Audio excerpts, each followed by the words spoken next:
As a young man, I had many questions about the church.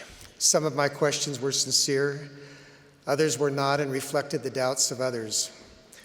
I often discussed my questions with my mother. I'm sure that she could sense that many of my questions were sincere and from my heart. I think that she was a little disappointed in those questions that were less sincere and more argumentative. However, she never put me down for having questions. She would listen and try to answer them. When she sensed that she had said all that she could and that I still had questions, she would say something like this: "David, that's a good question.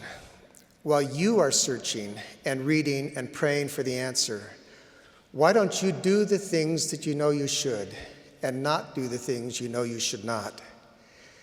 This became the pattern for my search for truth.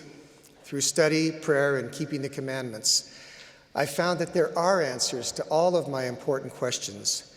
I also found that for some questions, continuing faith, patience, and revelation are needed. Mom put the responsibility of developing faith and finding answers on me. She knew that the important answers would come from my seeking truth the way that Heavenly Father had prescribed. She knew that I needed to find the truth. She knew that I needed to be sincere in my questions and be willing to act on what I already knew to be true. She knew that I needed to study and pray and that I needed to develop greater patience as I sought answers from the Lord.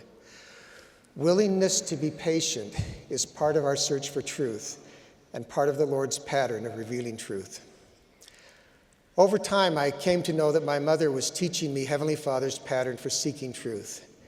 Faith grew, answers began to come, and I accepted a mission call.